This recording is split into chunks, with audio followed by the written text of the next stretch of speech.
Welcome to TJ's podcast. Hey. I was very excited. I've been looking forward to this for a while. We have a special guest, a very, very special guest, and a dear friend of mine. Even though we don't see each other as much as I would like, she's still always very close in my heart. And not just because she does something that I'm so interested in, but because she's a great person. Her name is April Sampson, and she is a prosecutor in Richland County, South Carolina. That's the Columbia area. And she's not just a prosecutor. She's a prosecutor that has been on crime shows. So that's even better. Nice. Hey, April. Hey, how are you? Good. How are you? Good. Yeah. Glad to talk to you. Yeah. Well, we don't do it as much anymore since I got out of those legal troubles. Yeah, because you had so many. But I know when you saw that I was calling you the other day, you were probably thinking, oh, what's he got himself into now?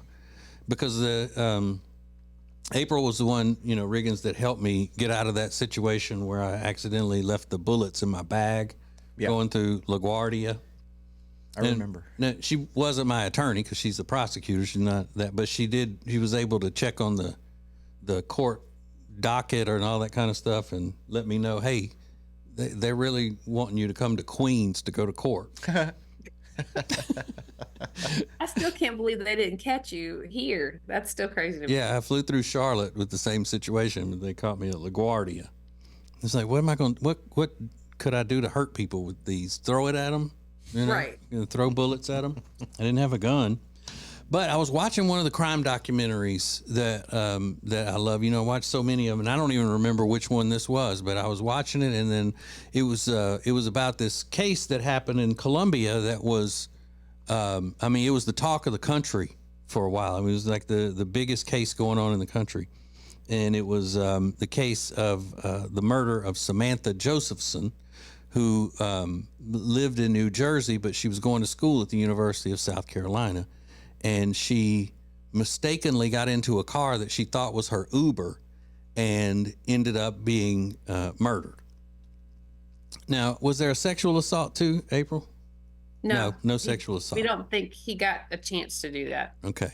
Now, I was watching this show because of this case, and then all of a sudden April popped up on the screen because they were interviewing her and showing her in the courtroom and all, because she was one of the prosecutors in this case. And it only took an hour, right, for the jury to come back with a guilty charge? That's correct. Yeah. Now, I went to a specific law school, and this is how I know all of this stuff about a prosecutor's office and all. It's the College of Law and Order from NBC. I mean, that's a good one. It's a great university. Yeah, and, I know about voir dire and all of that stuff. Y'all know what that is? Voir dire? That's when you pick the jury, right? That is correct. Okay. You are so smart. You've done well at school. I'm sure you got A's. Yeah. So basically what I wanted to do is bring April on here just so I could brag about all of my legal knowledge. Yeah. And have her agree with me. But with this case, though, y'all had to know whenever you started prosecuting this case that the nation was watching. It wasn't just a Richland County thing. This was a huge case. Oh, yeah. It started from the minute she was sort of missing. It got a lot of publicity locally. Mm-hmm. And then once she got arrested, it just got bigger and bigger. Like, I was at a volleyball tournament getting texts and emails about, we caught this, we've done this. And I was like, why are we telling me on a Saturday at noon, while I'm at a volleyball game? Because it started from the beginning and it just got bigger and bigger. We didn't expect it to be as big as it got, but it did end up being everywhere. And I remember that morning when the news hit and everything, and I actually texted you. I don't know if you remember, and I said, "Are you the one that's going to be prosecuting this case?" And you were like, "Duh." Yeah. And there was a team of us. It wasn't just me. But. Yeah, I know, but what I'm saying is, of course, you would be part of that because you're the deputy, some kind of a. Yeah, technically the circuit deputy, which means there's in South Carolina, each county is in a circuit. Some circuits have 2 or 3 counties. We have 2. So yeah. I'm over 2 counties technically. And so if there's a publicity case, it's my elected official, Solicitor Gibson, and myself, and then there's other deputies. There's two other deputies, so it's usually one of the four of us. Yeah. Well, there were a bunch of y'all on this team I noticed in that show. How does that come about to where the case is over? Did they came to the district attorney, your boss, and said, we'd like to do this, you can be part of this documentary show that we do? Pretty much. We've done two. One of them has an air jet, or at least I haven't seen it. It might have aired and I just missed it. But they come, they email or call and set up. They come to you and they do a lot of little vignettes, but they have you in the back talking to them. And we got to watch each other a little bit, except for we got rowdy, so they kicked us out because they were laughing at each other. And we were making a lot of noise, so then we weren't allowed to watch each other anymore. So do they just ask you questions and then you take off in explaining whatever they've asked you in your own words, or they ask you what happened and then they write a script that you read from a prompter or something? No, it's just them asking questions, kind of like you are with me, except for we did two of them. One of them, they did come to us and it was in person, but the one that you watched was actually all like we're doing. Like it was all either Skype or Zoom because it was during COVID. Yeah. It was still COVID things. And so they wouldn't come in person. So it was a little odd. Because you could see who you were talking to, but I didn't know the person, so it's a little different that way. But no, it's not scripted at all. It's all they're just asking you random questions and you just answer them. Well, that's good to know. Now, which one was that? What is the name of that series that I was? Is it like Killer Cases or? I think that one was Small Town Killer or something like that. It was Small Town Small Town Killer, I think was the name of it. It's a series, but really they just decide what cases they want to look. I didn't really see a good theme about the series, like snapped as women or whatever. I didn't notice that there was really a theme other than they were smaller towns. Although people can be mad that I call Columbia a small town. Well, I guess it's a college town is a better way of saying it. But when they showed the footage of you actually questioning a witness on the stand, where does that footage come from? They were in the courtroom for that case. Okay. So they used their own.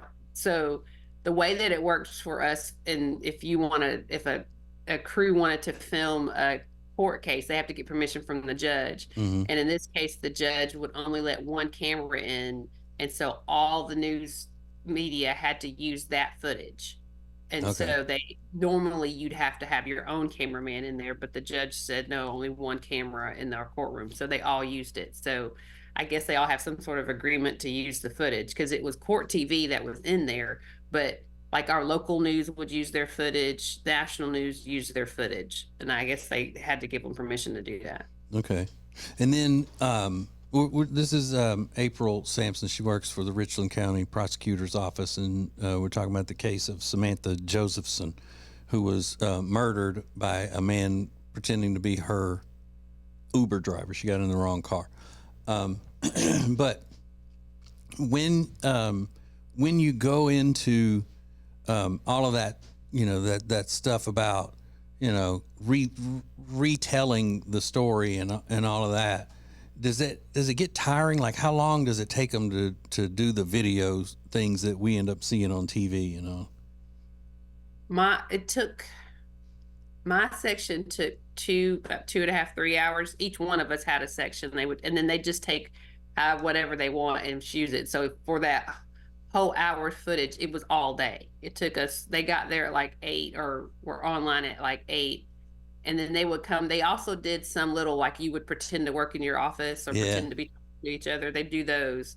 So it took all day to get that 1 hour worth of footage. So when they show like the office area and you're picking up the phone and you're dialing and all that, you're not really talking to anybody. That's just for the camera.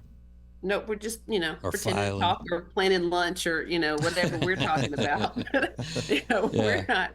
It's not real at all. That part is not real. But when they were showing the courtroom, like us that was the actual case. Yeah. So did they ever show any of that footage, or were they taking any of the footage where you're walking into the office and stuff like that. And then at that point, like the narrator would be talking. Did they ever say, can you walk in again? We didn't quite get you. Can you turn a little bit more this way as you enter the room and all that? They call that blocking in the entertainment world. They do it, but the problem too is it's our actual office. Yeah. So people wouldn't know that you were doing it. So you would walk in and, try to walk, and somebody else would walk behind you and be talking to you. And you'd be like, yeah, they don't want you in the film, and then they'd be mad that they're not us. So it became kind of comical trying to keep people from walking in while you're doing that. And when they filmed the part where we're talking to the camera, like I'm talking to you, we're in a courtroom, but they had just blocked it off so nobody would walk in. People walked in anyway. So it became this whole thing of having to have somebody outside of the courtroom so they didn't walk in while you were doing the little vignettes. So it does take a lot of production work to do this. But what was weird is there's only one cameraman. Because of COVID, they didn't send that many crew members. Like normally there'd been 4 people is what they told us.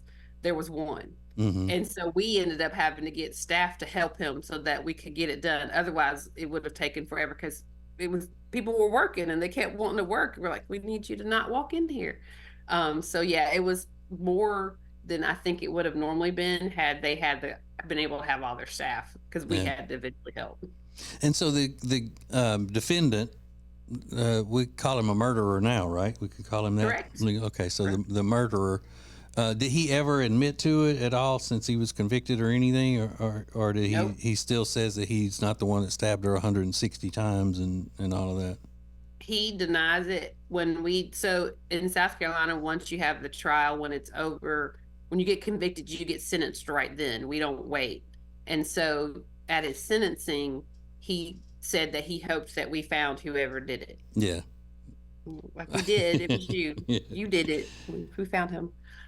So no, he continued to deny it. Didn't you say that in the show? I think you did. I did. Yeah, because I was like, oh, she's being a smart ass. Look at that. Well, they asked the question. They were like, what would you say to him or the people who think that he didn't do it? And I'd be like, it's you.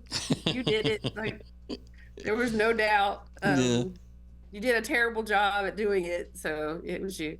But I was telling Joe, look, my friend April, and because I took a picture of the TV screen. I was like, this is my friend April.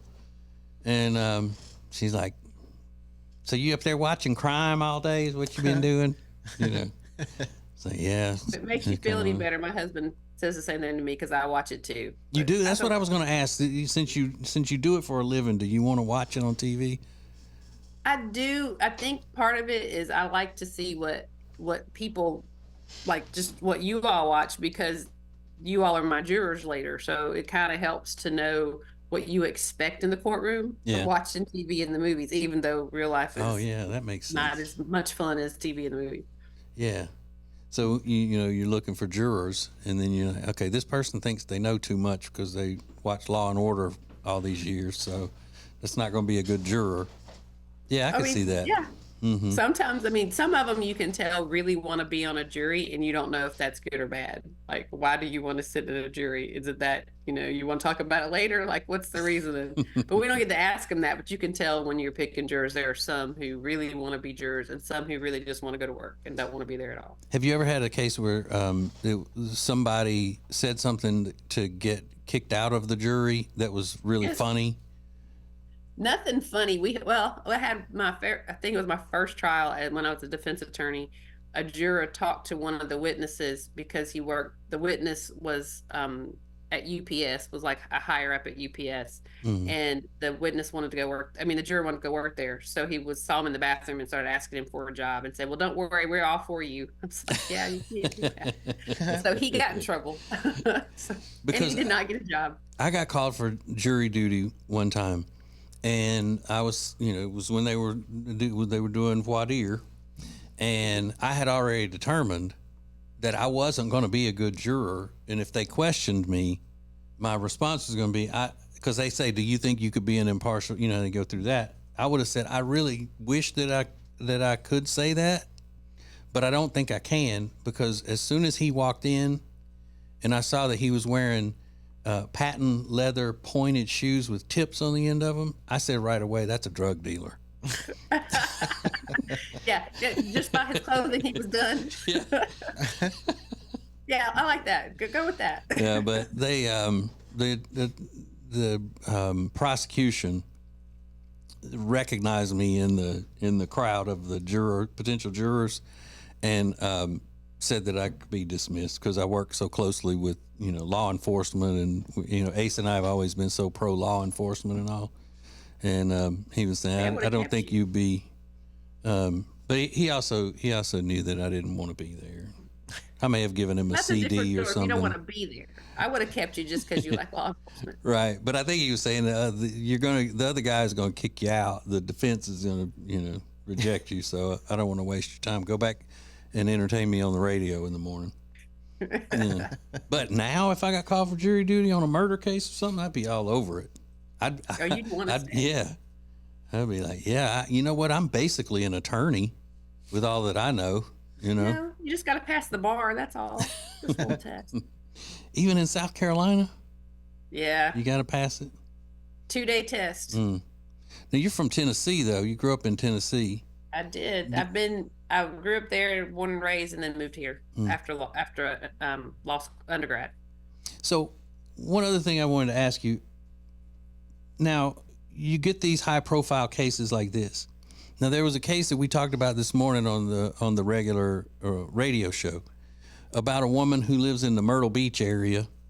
And I know that's not your jurisdiction, but let's say that happened in Columbia, where she was arrested for doing naked jumping jacks in her front yard. Okay. Would they ever come to you to say, April, we really need you to work this case to prosecute this lady who was doing jumping jacks in her yard naked? I'd probably be the wrong one. I'd just laugh. But yeah, sometimes like we have 30 attorneys in our office. So if one of them like needs help, they'll come to me and ask it. So I've done smaller cases because of that. Yeah. Haven't had a naked jumping jacker though. Yeah, because I'd be like, come on, can't you give that to somebody else? I'm high up on the chain here. Yeah, I'm a little busy. Yeah, no, if for the most part, I do just do major crimes. But if somebody needs help, of course, I'm going to help them. But I would not probably be assigned that case. How many of your friends and family bugged you during the Murdaugh cases? That in South Carolina, but that that's not your jurisdiction either. But they've come to you for your expert opinion and all. Oh, all of them, and that was in they would do certain preliminary matters, and even the post-conviction matters are in the courthouse where I work. Where he got tried was not our courthouse, but where he was housed was in Columbia. His lawyers are in Columbia, and the prosecutors are all in Columbia. So when they would do pretrial or any of that, it was in our courthouse. It was crazy. I've never seen that much stuff going on, and we couldn't get to our office sometimes because the cameras were everywhere and they blocked off the street. That's crazy. So that was worse than ours. Ours was bad, but theirs was worse. So inside information here, how would you rate the quality of his attorney team? Ooh. Because you figure, his family, they're all attorneys, and he grew up in the law and all of that, and he had all that money and everything. You would think he would get the very best attorneys that money could buy. They were good. But they didn't have a reputation around there as being like, there was a guy in Charlotte, he died recently, but his name was Bill Deal, and he was an attorney, and he was just like famous in the area. If you need an attorney, that's the best attorney you can hire. But was it like that with his team? Did they have a reputation around there? Yes. So Dick Harpootlian, one of the attorneys, is also, I believe he's a senator. I can't remember if he's a House of Representative or a senator, but he's well known. He doesn't do as many trials as he used to, but he was the elected official that we call them solicitors here, but district attorney decades ago. So yes, he's well known, and they're well known. I don't know if they just didn't have a lot to work with, because that could have been the problem. They were just they're very showmanship when there was, to me, not a lot that they could do with it. So But when you're trying a case, you do have to go into it with like, okay, now who is their attorney and what is her or his specialty, and how do they usually take matters and all that kind of stuff. You have to kind of take that into consideration for your plan of attack too, right? Yeah, sometimes. I mean, you'll have attorneys who do more like objections and motions and stuff, and you got to know that that's somebody who's going to do that, or are they just going to put on a show? But it doesn't really. In the end, it's just a show. So yeah, you kind of want to. We all know. We'll talk to each other about, okay, well, we know this is going to happen or that's going to happen based on the attorney. So we all knew it was going to be a production. Yeah. Because Dick Harpootlian, and it was going to be a show because of that, regardless of anything else. Mm-hmm. Well, there's a U.S. senator from my home state of Louisiana that I just love watching him question people that come up, in front of his committee and all of that stuff. His name's John Kennedy, Senator John Kennedy from Louisiana. And he's that typical, like you would see in a movie, that Southern kind of playing it like he's please educate me on, like acting like he doesn't know about stuff, but he's a Rhodes Scholar and the whole thing. But I can only imagine him being in a court doing all that stuff, how entertaining it would be and all that. But if you're opposing him, I guess you're right. You have to account for all that and not let it get to you. Mm-hmm, and know that it's coming, and just you have to have something else to combat it. Otherwise, sometimes jurors look at you like, well, why aren't you doing all that? So you do have to figure that out. Okay. Well, that's great. And I'm sorry, first of all, I made you get up so early. I know you're not used to that. You government employees aren't used to having to, do a lot of work and do it early in the morning and stuff. Yeah, we don't work at all at the government. Not at all. But it was so good talking to you, and I'm glad you did this.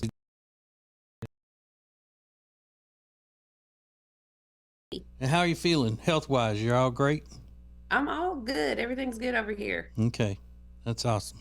Well, we need to see each other. Next time you're up this way, then let's go eat lunch. We've talked about that a lot, but I know. You always stand me up, so. That is so not true. All right. Well, have a good weekend. Enjoy yourself. Thank you. I'm sure we'll call you again for other stuff to waste your time if you don't mind. I would love it. I love talking to you. Thank you. We'll talk to you later then.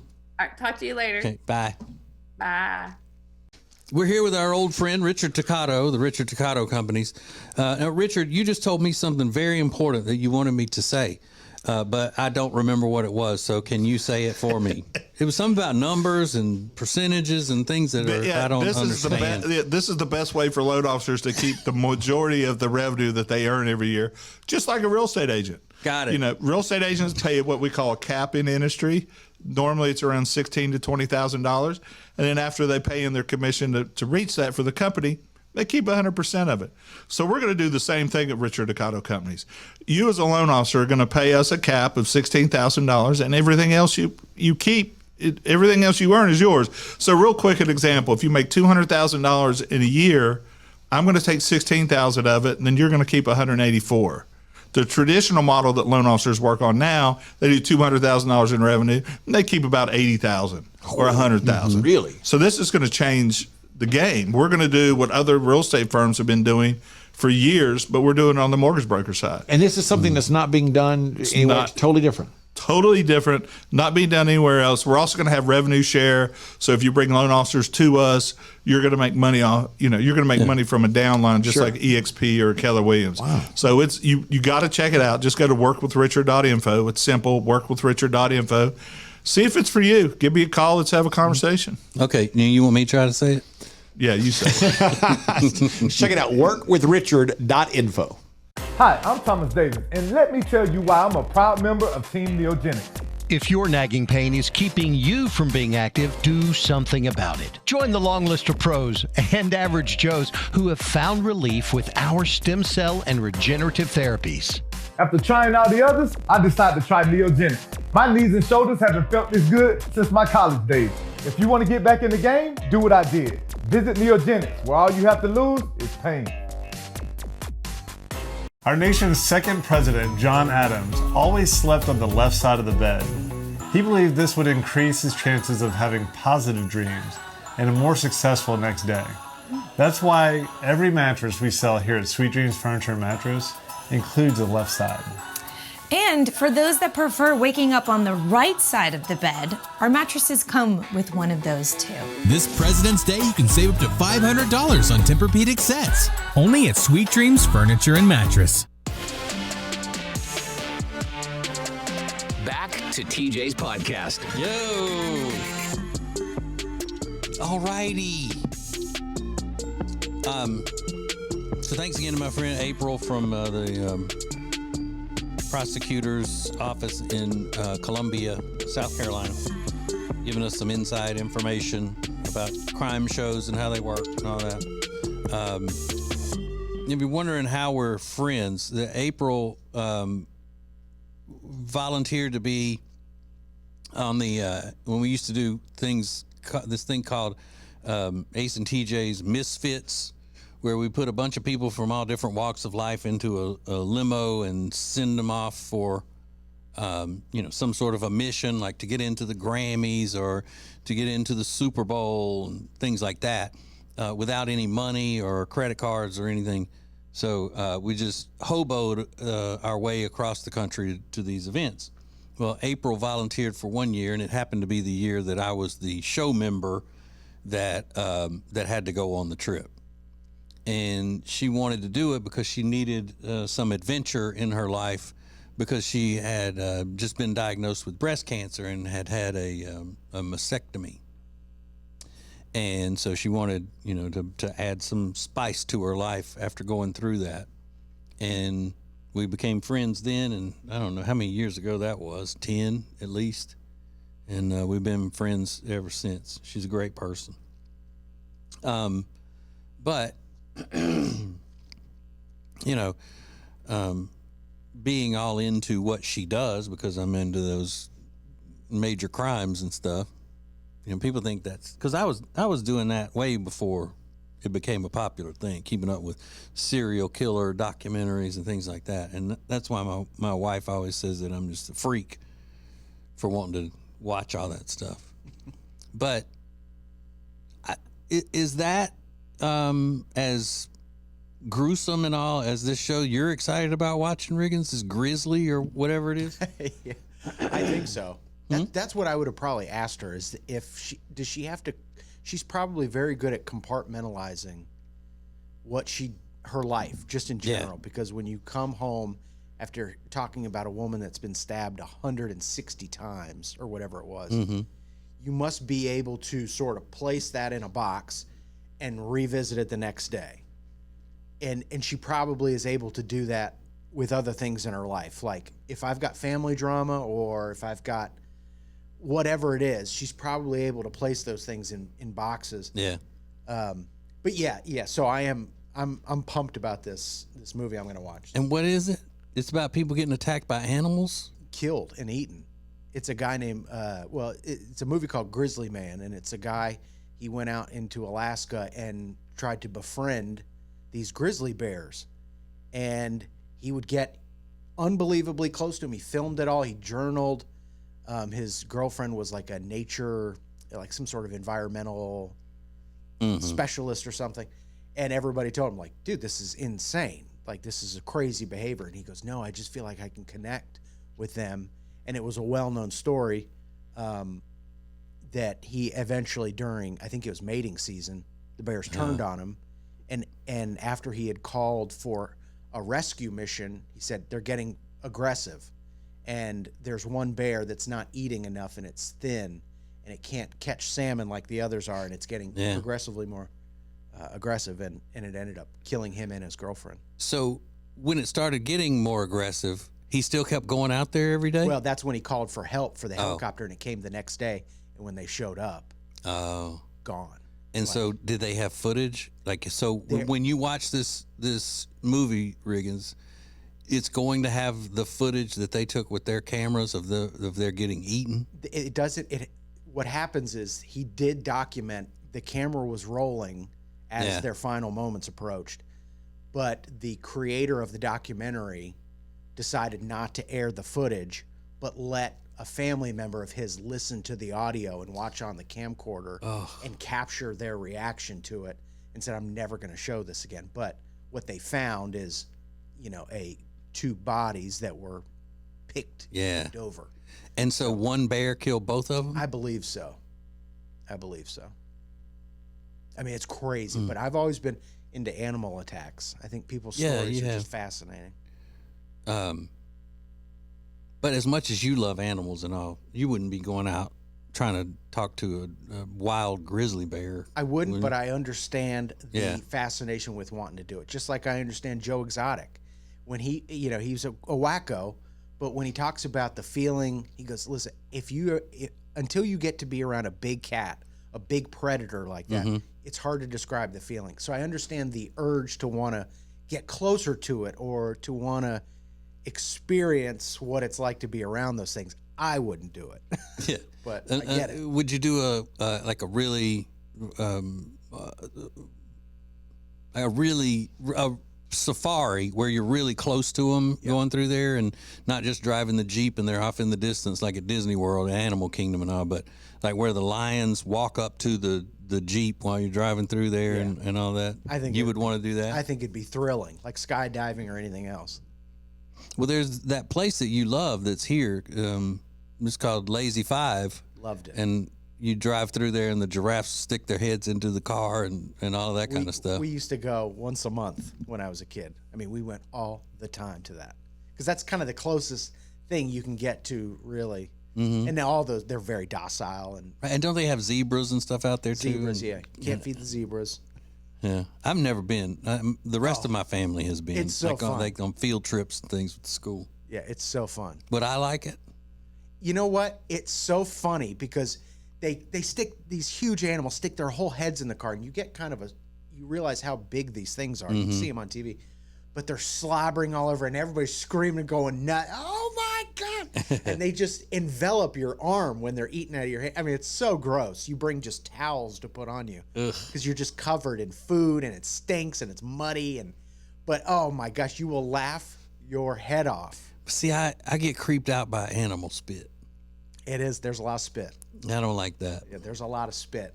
And if you bring somebody that's not used to going through it, their reactions are just so fun. And didn't you and your ex-girlfriend used to do that all the time? Yeah, we probably went 10 times. Is it expensive? No, I mean, you buy a bucket of food for $8 or whatever, I think is what it was, and you buy 2 of them. And then, and it's just if it's a nice day, oh, it's so fun. But they don't charge you to drive through the thing. They just charge you for the feed. You pay for, there might be like a small entrance fee, but it's really about the food. That's how I think they make their money. Does anybody ever drive through there with their windows up and all? Like, I'm not feeding them. I just want to see them. Yeah. People in the That's line. what I would do. Yeah. Oh, it's so fun. We did one time though.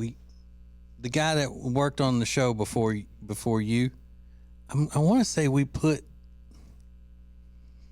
the feed on his body, and they, like the ostriches or something, came and ate it off of him while we were on the air. The ostriches are pretty aggressive. And they was like, he was screaming and stuff. Yeah. See, that was back when we could do stuff like that. Yeah.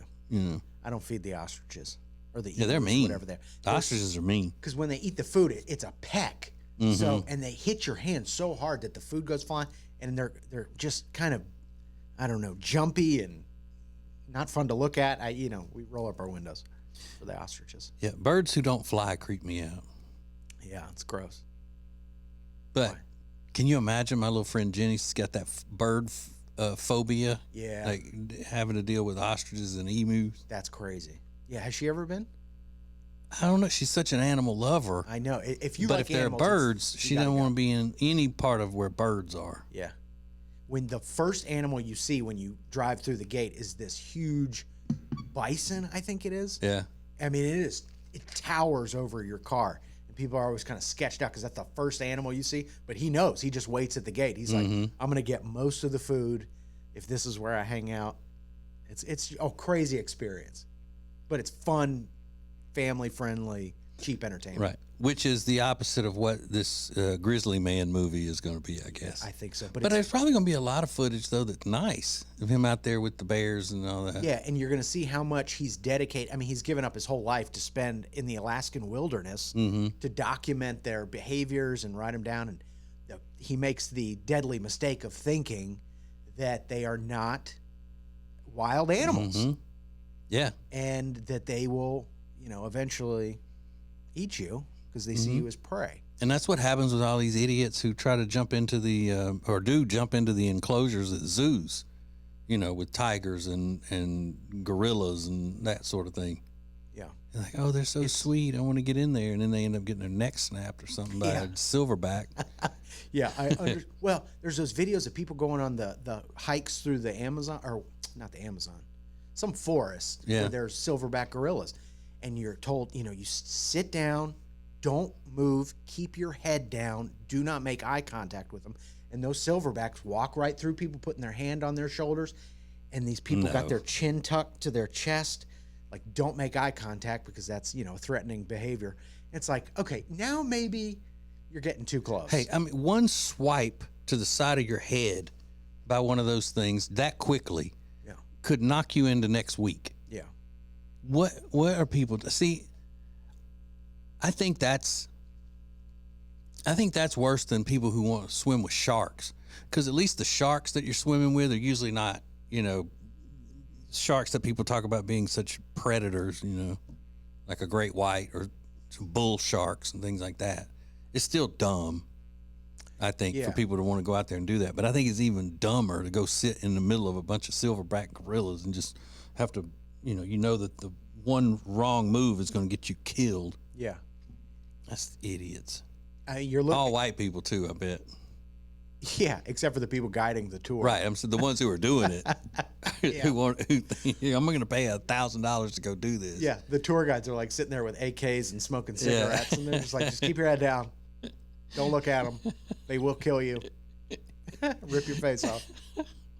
I don't get it. They'd look totally at peace, but everybody else is like, from New England, like from Connecticut, looking to have an adventure, which I get. I understand the urge to want to do it.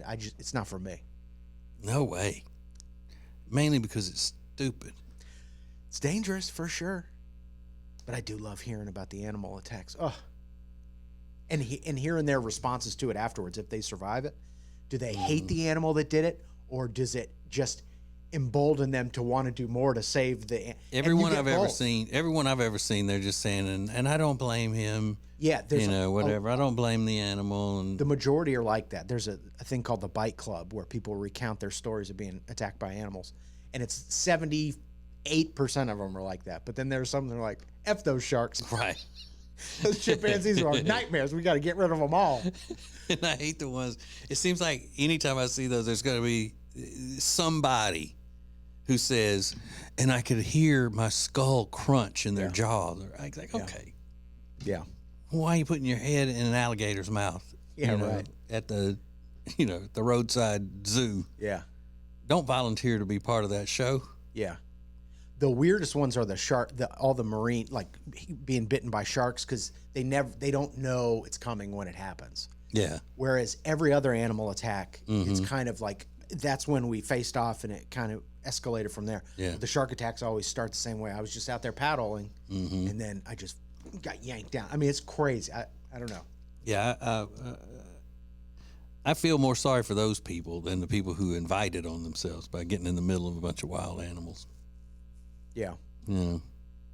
All right. Gwyneth Paltrow has something that we can all learn from. As a matter of fact, I think she's invented something that all of us need in our lives. And it's not ridiculous and stupid at all. We'll tell you what it is next. More of TJ's podcast is coming up. When it comes to losing weight, sometimes you don't even know where to start. You know that it needs to happen, but you need some help. Well, you start by going to acetj.com/weight loss and ordering Calitrin. Calitrin is scientifically proven to help you lose weight, and it is not a drug. It is not a drug. Repeat that. So here's what you do.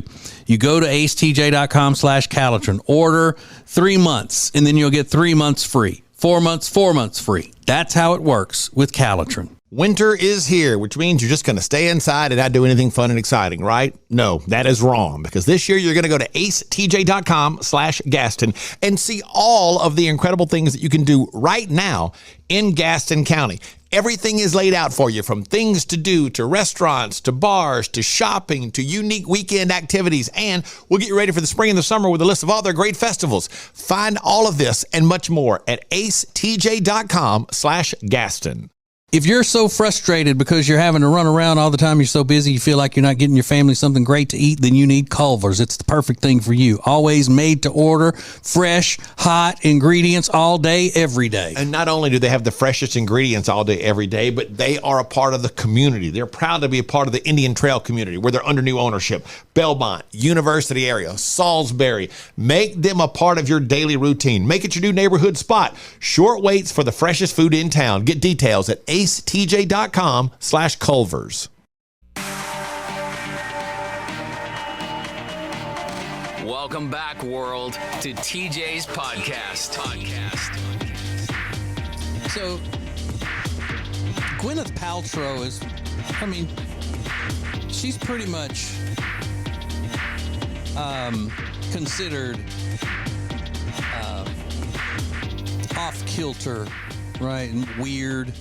Most people think Gwyneth Paltrow's weird, different, peculiar. I don't think they Or they do. would say eccentric. Yeah, maybe that's the word. But let's face it, she's weird. Most celebrities are weird. We talked about that earlier with, Bradley Cooper saying he takes a dump with his kids in the bathroom. It's weird. But Gwyneth Paltrow has a thing now, part of her wellness treatment is meditation, but making sure that you keep your eyes wide open. So open eye meditation and just focusing on being present. Yeah. Okay. You focus on yourself and the environment around you. See, I think that's one of the biggest problems we have in the world is too many people focusing on themselves. Or your relation to your surrounding. Why does keeping your eyes open have to happen? Because I think you focus on where you are. Is it the way she describes it? Has she invented it? Stay present. No, I don't. Or she has some sort of a shaman that taught her this. I'm sure she learned it somewhere. Helps her feel more whole. I relied on my eyes open meditation to connect to my highest self, to not lapse into reactivity, to try and stay present and keep my ego out of it. That's a bunch of bullshit. That's just all of the buzzwords. My higher self. It's like when people say my true self or my truth, my authentic self. It's just myself. It suffices. Yeah. They start talking this stupid language. Do you know anybody that meditates? Like that? Like where they sit on the floor, pretzel legged and, this kind of thing? No. Yeah, like from the movies. I don't know anybody that meditates, but the people that do meditate, love swear. It's the only way I survive. Yeah. With meditation. I know people who pray. Yeah. If that's considered meditation. Yeah. And I also know, and then I've done it sometimes where I just sit and stare off into space and in a quiet place and think about stuff. Or I'll make sure that when I go, like say if I go on a trail at the state park, sometimes I won't take any earbuds or anything, so I can just be quiet. Because that's mainly because my brain is special. And sometimes I need to really appreciate my brain for what it produces. And if I'm not allowing it its full area to roam because I'm concentrating on what's coming out of my earbuds, then I'm really doing myself a disservice. Because I think about it in how it's beneficial to others, and the fact that 99% of the world would love to have my brain. And if I don't if I don't allow it to do its thing and harness the goodness that comes from it, then it's just like a waste to the community. It's where I find my higher, authentic self and am able to speak my truth. Riggins. She also does rectal ozone therapy. So. Yeah. That's where you point your booty hole to the sun. No, that's what do they call that? Anal sunning or something. Yeah. This is where they take ozone, air or something and shoot it up your ass. I don't know then I stand corrected. She's not weird. Yeah. And what is that supposed to do for you? I don't know. Sounds like it would give me diarrhea. You're shooting a bunch of air up my ass. Something's coming. Yeah. It's got to go somewhere. Yeah, I got a feeling that's going to loosen things up a little bit. But just think about how good of a salesperson you have to be to present that to somebody and make them buy it, you know? Like you're the guy that says, hey, you know what? I've got this product and this technique that will change your life in such a positive way that you will reach your highest self. You take this can of ozone, which I don't even know what that means. Can you harness ozone? Well, they use like ozone when you go in a smoker's house, and when they sell it, they do like ozone treatments. Right. So I'm assuming it's related to that. And if you'll just let me spray this up your butt, it's going to be a magic potion for your life. Yeah. I mean, that's a salesperson. Yeah.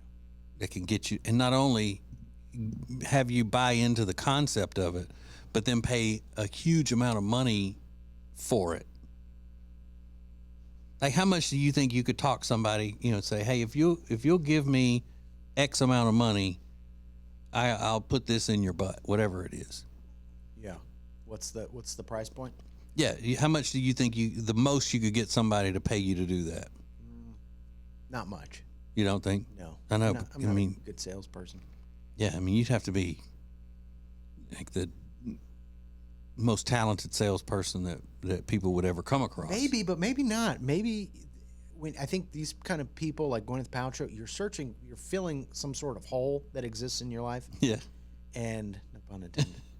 But when you're going to these extremes, like farmers, they work all day, they're not going to go get ozone treatment up their ass because they're fulfilled. Yeah. They are working their asses off, and they've got families, and they're going to church. I think they have fulfilled experiences. But when you're sitting around with Gwyneth Paltrow, it's 3 months between movies, and you're like, is this all there is? Like, I got a candle that smells like my cooter, and her parents are entertainment people too, so I think she's you're been raised into all that. And you're willing to try anything to find happiness or to get sort of back at ground level. But isn't it dangerous to blow air into your butt? I would imagine. I thought that was the thing you're not supposed to do. They taught us that in school. Don't put your bicycle pump in your butt. Yeah, an air duster up your ass. Your ass is doing whippets. I don't know. Yeah, I think you have to be at least some sort of a medical professional to be blowing air in somebody's butt. Yeah. I don't know. I've never inquired about the service, but maybe we should look into it. Yeah. You ever seen that viral video where it picks up like halfway through this conversation of this girl talking and all? It just starts and she's talking to someone and she goes, so anyway, at any rate, I put a whole bag of jelly beans up my ass. And you're like, where was that story going? Bag of jelly beans. And why jelly beans? Yeah. I don't know. So, I don't know. I think once you start shooting things up your anus, you've got bigger issues. Right. But that's not going to cure. Right. You're looking for a new path. Yeah. You're lost in the world. You're a lost soul. Maybe. If you think blowing something up your butt is going to give you peace and harmony and good wellness and good health. Yeah. Maybe you're just hungry. That's what my mom would always say. When we'd be back, are you just hungry? You want a snack? Like, maybe just go. I don't know. Make some chicken nuggets or something. Maybe squirt some WD-40 up my butt. Yeah, Maybe that would help. That doesn't seem like the right solution.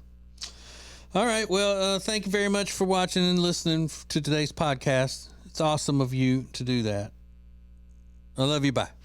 Serving the world. It's TJ's podcast.